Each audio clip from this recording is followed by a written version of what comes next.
Assalamualaikum warahmatullahi wabarakatuh. Kembali lagi dengan saya Ibu Propana Aulia Husna. Nah, di video kali ini kita akan bahas tentang wilayah negara kesatuan Republik Indonesia. Indonesia merupakan negara di Asia Tenggara yang dilintasi garis khatulistiwa dan berada di antara daratan benua Asia dan Australia, serta antara Samudra Pasifik dan Samudra Hindia. Berapa luas Indonesia? Ada yang tahu? Luas Indonesia adalah 5.180.053 km persegi yang terdiri atas wilayah daratan seluas 1.922.570 km persegi dan wilayah lautan seluas 3.257.483 km persegi. Negara Indonesia merupakan negara kepulauan terbesar di dunia yang terdiri dari 17.504 pulau besar dan kecil, di mana sekitar 6.000 pulau diantaranya tidak berpenghuni. Kemudian jumlah penduduk Indonesia pada tahun 2020 yaitu sekitar 271 juta jiwa. Nah, Indonesia merupakan negara berpenduduk terbesar keempat di dunia. Wilayah Indonesia ini termasuk dalam divided or separated, yaitu suatu bentuk negara yang terpisah oleh wilayah laut atau negara lain. Ada yang tahu nggak batas wilayah Indonesia? Batas wilayah Indonesia dengan negara lain itu ada yang berupa daratan, ada yang berupa lautan. Nah, sini ada batas-batas wilayah Indonesia. Yang pertama ada batas sebelah utara, yaitu berbatasan dengan daratan negara Malaysia bagian timur, kemudian Laut Malaysia, Laut Singapura, Laut Thailand, Laut Vietnam, dan Laut Filipina. Kemudian batas sebelah barat yaitu berbatasan dengan Samudra Hindia dan perairan negara India.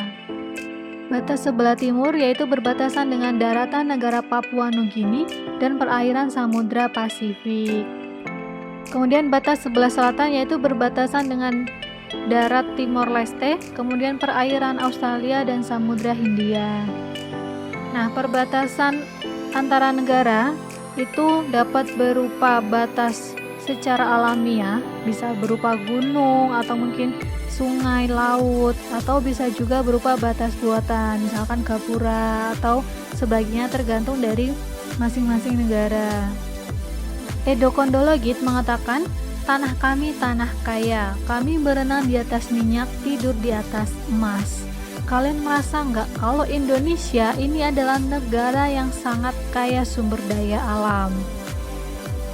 Indonesia itu memiliki keanekaragaman makhluk hidup yang tinggi, sehingga oleh beberapa pihak wilayah ekologi Indonesia disebut dengan istilah mega biodiversity atau keanekaragaman makhluk hidup yang tinggi. Nah, kenapa Indonesia disebut sebagai mega biodiversity atau keanekaragaman makhluk hidup yang tinggi? Berdasarkan penelitian bahwa 10% tanaman berbunga yang dikenal di dunia itu dapat ditemukan di Indonesia. Kemudian 12% dari mamalia ada di Indonesia, 16% dari hewan reptil ada di Indonesia, 17% dari burung juga ada di Indonesia, 18% dari jenis terumbu karang ada di Indonesia, dan 25% ikan yang ada di dunia hidup di Indonesia. Padahal luas Indonesia itu hanya 1,3% dari luas bumi. Itulah kenapa Indonesia disebut sebagai mega biodiversity atau keanekaragaman makhluk hidup yang tinggi. Kekayaan makhluk hidup Indonesia itu menduduki peringkat ketiga setelah Brazil dan Republik Demokratik Kongo. Indonesia juga memiliki sumber daya alam yang sangat melimpah. Apa saja? Ketika kalian SD, kalian pasti sudah mempelajari tentang sumber daya alam. Ada sumber daya alam hayati dan ada sumber daya alam non-hayati. Sumber daya alam hayati merupakan sumber daya alam yang berasal dari makhluk hidup atau berhubungan dengan makhluk hidup. Sedangkan sumber daya alam non-hayati adalah sumber daya alam yang dapat diusahakan kembali keberadaannya dan dapat dimanfaatkan secara terus-menerus. Sumber daya alam hayati diantaranya ada tumbuhan. Nah, tumbuhan ini merupakan sumber daya alam yang sangat beragam dan melimpah. Nah, pemanfaatan tumbuhan diantaranya sebagai bahan makanan. Ada padi, jagung, gandum, tebu, kemudian sebagai bahan bangunan, kayu jati, kayu mahoni, kemudian bahan bakar atau biosolar berasal dari kelapa sawit. Kemudian sebagai obat-obatan ada jahe, daun binahong, kina, mahkota dewa, kemudian bisa juga sebagai pupuk kompos. Yang kedua, pertanian dan perkebunan. Indonesia itu dikenal sebagai negara agraris karena sebagian besar penduduk Indonesia mempunyai pencaharian di bidang pertanian atau bercocok tanam. Pertanian di Indonesia menghasilkan berbagai macam tumbuhan komoditas ekspor, antara lain padi, jagung, kedelai, sayur-sayuran, cabai, ubi, dan singkong. Di samping itu, Indonesia juga dikenal dengan hasil perkebunannya, antara lain karet sebagai bahan baku ban, kemudian kelapa sawit sebagai bahan baku minyak goreng, tembakau sebagai bahan baku obat dan rokok, kemudian kapas sebagai bahan baku tekstil, kopi sebagai bahan minuman, dan tebu sebagai bahan baku gula pasir. Yang ketiga, hewan, peternakan, dan perikanan. Sumber daya alam hewan dapat berupa hewan liar maupun hewan yang sudah dibudidayakan. Nah, pemanfaatannya itu dapat sebagai pembantu pekerjaan berat manusia seperti kerbau dan kuda, atau sebagai sumber bahan pangan seperti unggas dan sapi. Nah, untuk memaksimalkan potensinya, manusia membangun sistem peternakan dan juga perikanan untuk lebih memberdayakan sumber daya hewan. Sumber daya alam non-hayati yang pertama ada air. Nah, air ini merupakan salah satu kebutuhan utama makhluk hidup, dan bumi sendiri pun didominasi oleh wilayah perairan. Kemudian, air juga digunakan untuk pengairan, bahan dasar industri minuman, penambangan, dan aset rekreasi. Yang kedua, angin. Pada era ini, penggunaan minyak bumi, batu bara, dan berbagai jenis bahan bakar hasil tambang mulai digantikan dengan penggunaan energi yang dihasilkan oleh angin. Nah, beberapa negara yang telah mengaplikasikan turbin angin sebagai sumber energi alternatif adalah Belanda dan Inggris. Yang ketiga, tanah. Tanah merupakan komponen penyusun permukaan bumi. Nah, tanah termasuk salah satu sumber daya alam non-hayati yang penting untuk menunjang pertumbuhan penduduk dan sebagai sumber makanan bagi berbagai jenis makhluk hidup. Pengelolaan sumber daya alam non-hayati tanah ini menjadi sangat penting mengingat pesatnya pertambahan penduduk dunia dan kondisi pencemaran lingkungan yang ada sekarang ini. Yang keempat, hasil tambang. Sumber daya alam hasil penambangan memiliki beragam fungsi bagi kehidupan manusia, seperti bahan dasar infrastruktur, kemudian kendaraan bermotor, sumber energi, maupun sebagai perhiasan. Beberapa negara seperti Indonesia dan Arab itu memiliki pendapatan yang sangat besar dari sektor hasil tambang ini. Hasil tambang yang pertama ada minyak bumi. Nah, minyak bumi ini ada berbagai macam. Di antaranya ada aftur sebagai bahan bakar pesawat terbang, kemudian bensin sebagai bahan bakar kendaraan bermotor, kemudian minyak tanah sebagai bahan baku lampu minyak, kemudian solar sebagai bahan bakar kendaraan diesel, liquid natural gas sebagai bahan bakar kompor gas, kemudian oli sebagai bahan baku pelumas mesin, kemudian vaselin sebagai salep untuk bahan obat, kemudian parafin sebagai bahan pembuat lilin, kemudian yang terakhir aspal untuk bahan pembuat jalan yang dihasilkan di Pulau Buton. Hasil tambang yang kedua yaitu batu bara. Nah, batu bara ini dimanfaatkan untuk bahan bakar industri dan rumah tangga. Kemudian hasil tambang yang ketiga ada biji besi. Nah, biji besi itu digunakan untuk peralatan rumah tangga, pertanian, dan lain-lain. Kemudian yang keempat yaitu tembaga, yaitu sebagai jenis logam yang berwarna kekuning-kuningan, lunak dan mudah ditempa. Kemudian ada bauksit sebagai bahan dasar pembuatan aluminium. Kemudian ada marmer sebagai bahan bangunan rumah atau gedung. Kemudian ada belerang untuk bahan obat penyakit kulit dan korek api. Kemudian ada yodium untuk bahan obat dan peramu garam dapur beriodium. Kemudian ada nikel untuk bahan pelapis besi agar tidak mudah berkarat. Kemudian ada gas alam untuk bahan bakar kompor gas. Kemudian ada mangan untuk pembuatan besi baja. Kemudian ada grafit yang bermanfaat untuk pembuatan pensil dan bahan pembuatan baterai. Yang terakhir ada emas dan perak untuk perhiasan. Di Indonesia itu ada beberapa tambang emas dan perak, dan Indonesia mempunyai tambang emas terbesar di dunia, yaitu ada di Papua. Tambang emas terbesar dan tersulit di dunia itu ada di Papua, yang biasa disebut dengan Freeport. Kalian pasti sudah sering mendengar dengan istilah Freeport. Nah, sebenarnya seberapa banyak sih emas yang ada di Freeport itu? Diperkirakan berat emas yang ada di Freeport ini mencapai 1000 ton.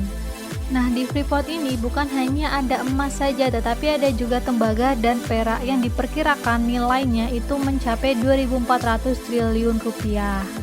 Sekarang kita memasuki pembagian wilayah laut. Nah, wilayah laut itu terbagi menjadi 3. Ada zona laut teritorial, zona landas kontinen, dan zona ekonomi eksklusif. Yang pertama, zona laut teritorial. Nah, batas laut teritorial ialah garis hayal yang berjarak 12 mil laut dari garis dasar ke arah laut lepas. Nah, jika ada 2 negara atau lebih menguasai suatu lautan, sedangkan lebar lautan itu kurang dari 24 mil, maka garis teritorial itu ditarik sama jauh dari garis masing-masing negara tersebut. Nah, misalkan ada negara A dan negara B. Negara A dan negara B ini dipisahkan oleh laut. Nah, sedangkan ternyata panjang lautnya itu kurang dari 24 mil, misalkan hanya 20 mil, ya berarti dibagi 2, 10 mil, 10 mil. Kemudian, laut yang terletak antara garis dan garis batas teritorial itu disebut laut teritorial. Nah, laut yang terletak di sebelah dalam garis dasar disebut laut internal.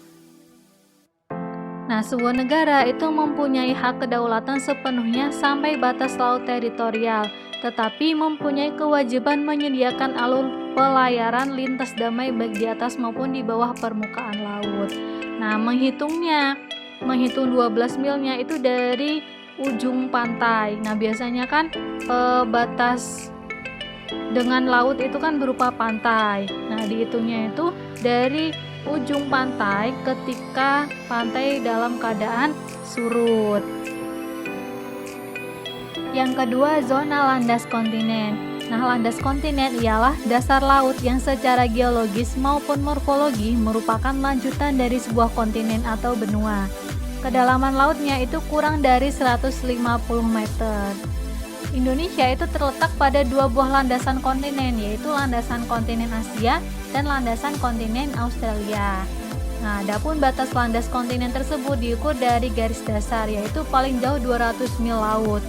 Nah, ini tergantung dari landas kontinennya. Misalkan ketika diukur ternyata landas kontinennya ini hanya 100 mil, ya udah berarti landas kontinen milik negara tersebut hanya 100 mil.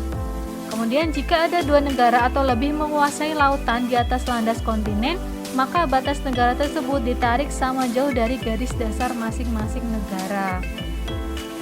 Misalkan ada negara A dan negara B. Ternyata negara A dan negara B ini landas kontinennya ini menyatu. Nah, berarti tinggal dibagi 2 saja, ditarik masing-masing dari garis dasar. Kemudian di dalam garis batas landas kontinen, Indonesia mempunyai kewenangan untuk memanfaatkan sumber daya alam yang ada di dalamnya dengan kewajiban untuk menyediakan alur pelayaran lintas damai. Nah, pengumuman tentang batas landasan kontinen ini dikeluarkan oleh pemerintah Indonesia pada tanggal 17 Februari 1969. Yang ketiga ada zona ekonomi eksklusif. Nah, zona ekonomi eksklusif adalah jalur laut selebar 200 mil laut ke arah laut terbuka diukur dari garis dasar.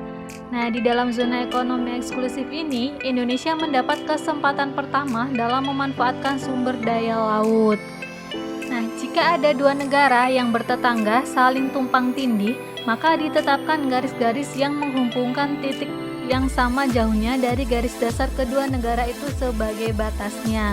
Nah, misalkan ada negara A dan negara B, ternyata batas laut antara negara A dan negara B ini tidak mencapai 400 mil, maka diambil garis tengahnya atau dibagi 2.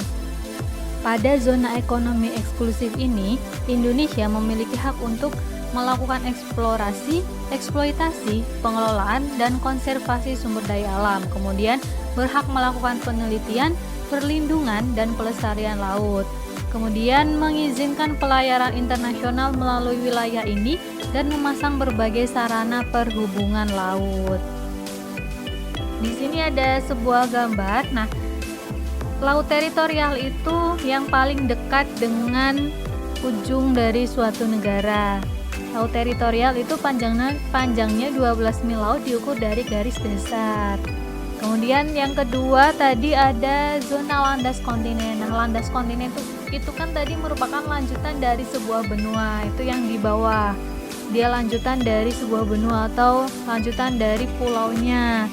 Kemudian yang ketiga ada zona ekonomi eksklusif. Sekarang kita membahas tentang wilayah udara Indonesia. Batas udara suatu negara itu dibagi menjadi dua, secara vertikal dan horizontal. Nah, batas udara itu lebih bebas dan lebih mudah untuk dilanggar karena sulit untuk dijaga dan penjagaannya itu memakan cukup banyak biaya. Batas udara vertikal Indonesia adalah area udara setinggi 110 km dari konfigurasi ketinggian permukaan negara Indonesia. Kemudian untuk batas secara horizontalnya itu seluas wilayah Indonesia. Demikian sedikit yang bisa Ibu sampaikan. Tentunya banyak sekali salah, Ibu mohon maaf yang sebesar-besarnya. Apabila ada materi yang kurang dipahami atau ada yang ingin ditanyakan, silakan tulis di kolom komentar ya. Terima kasih. Jazakumullah khairan. Sampai jumpa di video selanjutnya.